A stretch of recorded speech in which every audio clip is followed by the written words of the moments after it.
Halo semuanya, selamat datang kembali di channel kami. Di video kali ini saya akan menunjukkan kepada Anda cara membuka dan mengakses menu tersembunyi bernama Connectivity Labs di ponsel Samsung Anda. Menu ini berisi pengaturan tambahan dan data tentang Wi-Fi di ponsel Anda. Dan ini bisa berguna jika Anda ingin meningkatkan koneksi Wi-Fi Anda. Atau mungkin Anda ingin melihat seberapa banyak Anda menggunakan Wi-Fi, jaringan mana yang paling kuat di sekitar Anda, dan hal-hal seperti itu, ini bisa berguna untuk alasan tersebut. Dan saya akan menunjukkan kepada Anda cara mengaksesnya. Jadi mari kita mulai.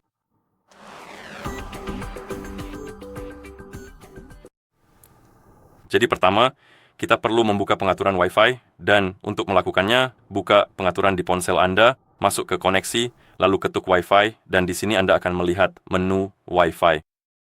Sekarang, ketuk ikon opsi lainnya di pojok kanan atas, yang bergambar 3 titik, lalu ketuk Intelligent Wi-Fi, dan setelah Anda membuka menu Intelligent Wi-Fi, Anda akan melihat banyak opsi dan di bagian bawah Anda akan melihat Intelligent Wi-Fi beserta nomor versinya.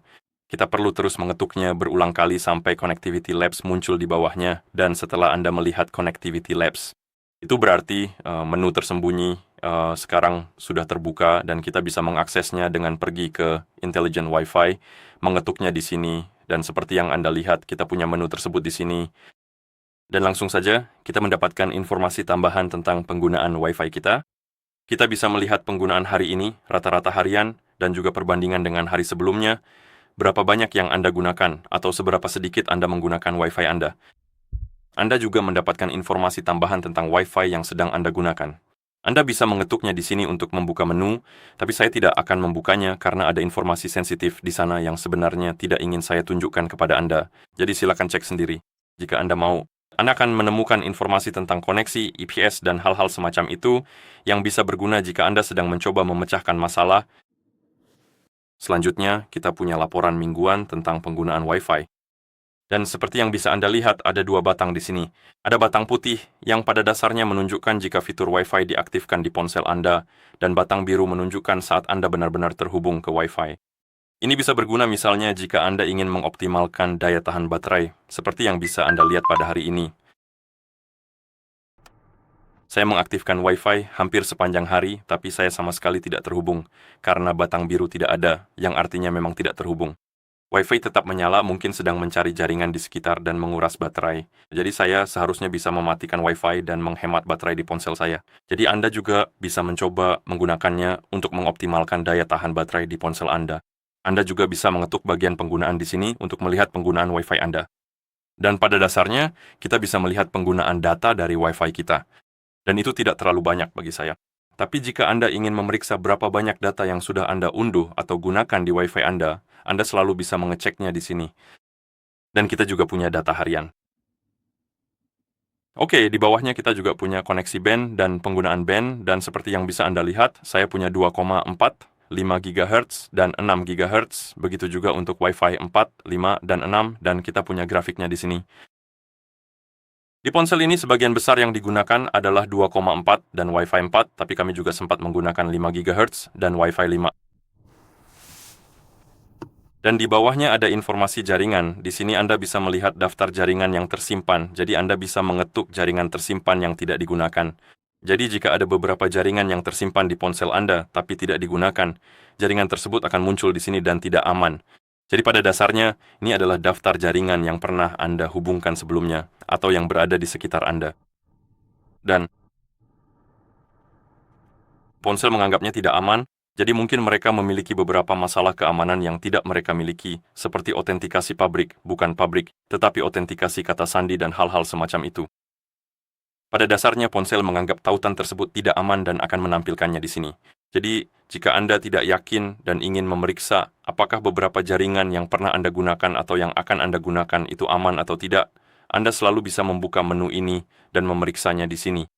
Dan jika jaringan tersebut terdaftar di sini, saya tidak menyarankan untuk terhubung ke sana, atau saya akan menggunakan VPN jika harus terhubung agar lebih aman. Oke, lalu kita punya inspeksi Wi-Fi rumah. Alat ini bisa berguna jika Anda ingin memeriksa seberapa baik jangkauan Wi-Fi di rumah Anda. Anda bisa mengetuk di sini mulai dan pada dasarnya memilih jaringan yang ingin Anda periksa, lalu ketuk berikutnya, berikutnya. Dan pada dasarnya, Anda bisa menekan tombol mulai dan mulai berjalan di sekitar rumah Anda untuk memeriksa jangkauan sinyal. saya tidak akan berjalan. Tapi jika Anda mulai berjalan, Anda akan melihat apakah Anda memiliki tingkat sinyal yang lemah atau kuat di sini pada grafiknya. Dan Anda bisa memeriksa di area mana Anda sebaiknya memasang booster atau alat lain untuk meningkatkan jangkauan Wi-Fi.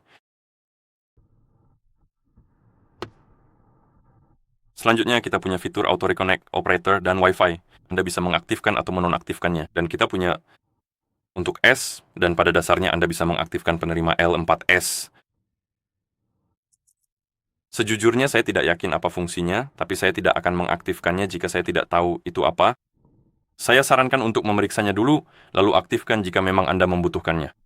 Lalu, kita punya opsi beralih ke transfer data seluler. Anda bisa mengaktifkan opsi ini. Dan berikutnya kita punya tampilan info kualitas jaringan. Jadi pada dasarnya, jika Anda mengaktifkan opsi ini di menu jaringan, di menu Wi-Fi, Anda akan melihat daftar kualitas jaringan dari jaringan Wi-Fi yang tersedia. Anda juga bisa mengaktifkan atau menonaktifkan mode prioritas data real time. Jadi intinya, jika opsi ini diaktifkan, maka data untuk panggilan video dan game real time akan diprioritaskan dibandingkan penggunaan data di latar belakang. Lalu kita punya opsi menonaktifkan pemindaian Wi-Fi untuk 2D. Jadi pada dasarnya, ini menonaktifkan pemindaian Wi-Fi untuk meningkatkan performa pada koneksi antar perangkat. Jadi jika Anda menghubungkan perangkat ponsel Anda ke perangkat lain, pemindaian Wi-Fi untuk jaringan di sekitar akan dinonaktifkan agar performa lebih baik. Lalu ada opsi beralih ke data seluler dengan AI. Saya tidak bisa benar-benar mengaktifkan opsi ini, jadi saya tidak bisa menunjukkan cara kerjanya. Kemudian ada peningkatan kompatibilitas dengan Wi-Fi, dan di sini Anda bisa memeriksa apakah Wi-Fi Anda mengalami beberapa masalah. Misalnya, beberapa router dan perangkat sejenis. Jadi jika Anda, misalnya, terhubung ke beberapa Wi-Fi dan terjadi masalah-masalah tersebut akan tercantum di sini sehingga Anda bisa memeriksa apakah ada masalah kompatibilitas saat mencoba terhubung ke sesuatu. Lalu ada pengaturan kustomisasi daftar Wi-Fi. Di sini Anda bisa menyesuaikan daftar jaringan Wi-Fi yang muncul di daftar jaringan Wi-Fi Anda. Dan opsi ini bisa sangat berguna, yaitu filter RSSI, karena Anda bisa mengatur jaringan mana saja yang ditampilkan di daftar jaringan Anda saat Anda memindai jaringan Wi-Fi. Dan tampilkan lebih sedikit pada dasarnya berarti hanya menampilkan jaringan dengan sinyal yang kuat saja. Jadi, jika Anda hanya ingin melihat jaringan dengan sinyal kuat, Anda bisa memilih opsi tampilkan lebih sedikit, dan itu hanya akan menampilkan jaringan yang kuat saja. Pilihan di tengah tentu saja adalah pilihan kompromi. Dan jika memilih tampilkan lebih banyak, maka semua jaringan yang dapat dijangkau akan ditampilkan. Tidak harus yang bersinyal kuat, tapi Anda akan melihat semuanya. Saya sarankan menggunakan opsi tampilkan lebih sedikit karena hanya akan menampilkan sinyal yang kuat saja. Tidak ada gunanya menggunakan jaringan dengan sinyal lemah. Tapi jika Anda ingin berada di tengah-tengah, Anda selalu bisa memilih opsi yang di tengah. Selanjutnya apa? Tampilkan menu filter. Anda bisa mengaktifkan ini dan pada dasarnya akan menampilkan menu filter. Menu ini memungkinkan Anda memfilter jaringan berdasarkan SSID, tipe keamanan, frekuensi, dan hal-hal semacam itu. Anda juga bisa mengaktifkan untuk menampilkan informasi band, dan Anda bisa mengurutkan jaringan secara default berdasarkan frekuensi tinggi, RSSI, atau alfabetis. Oke? Anda juga bisa masuk ke opsi pengembang Wi-Fi, dan di sini Anda memiliki pengaturan tambahan. Seperti yang Anda lihat, kita punya informasi koneksi, dan saya sebenarnya tidak ingin membuka sebagian besar menu ini karena beberapa di antaranya akan menampilkan hal-hal yang tidak ingin saya tunjukkan kepada Anda. Tapi kita juga bisa memeriksa informasi Wi-Fi di sekitar yang bisa berguna jika Anda sedang mencari jaringan dengan sinyal kuat atau jika Anda ingin memeriksa apakah ada jaringan yang saling mengganggu. Dan hal-hal semacam itu. Seperti yang Anda lihat, kita punya daftar jaringan dan Anda bisa memeriksanya berdasarkan kualitas sinyalnya. Dan Anda juga bisa memeriksa pemanfaatan kanalnya. Jadi jika Anda mencoba memecahkan masalah sinyal jaringan Wi-Fi Anda selalu bisa mengakses menu ini dan memeriksa apa yang sedang terjadi. Selanjutnya, kita punya diagnosis jaringan Wi-Fi. Anda bisa mendiagnosis jaringan Anda. Lalu kita punya log paket Wi-Fi untuk debugging, jadi Anda bisa mengirim log paket untuk debugging yang sebenarnya tidak terlalu saya butuhkan. Ini lebih ditujukan untuk pengguna tingkat lanjut. Dan Anda juga bisa memeriksa riwayat koneksi. Pada dasarnya, Anda bisa melihat ke jaringan mana saja ponsel Anda terhubung dan terputus, jadi Anda punya seluruh riwayat jaringan. Anda juga bisa mengubah interval pemindaian untuk ponsel Anda. Biasanya ada pilihan sering, default, atau jarang. Jika Anda ingin meningkatkan daya tahan baterai di ponsel Anda. Dan jika Anda tidak terlalu peduli untuk sering memindai jaringan, Anda selalu bisa memilih opsi jarang, atau jika Anda ingin memindai lebih sering, Anda bisa memilih sering. Di sini kita punya opsi untuk memulai ulang subsistem Wi-Fi. Saya tidak menyarankan untuk menggunakannya karena saya sendiri tidak yakin bagaimana dampaknya. Itu bisa memengaruhi ponsel itu sendiri.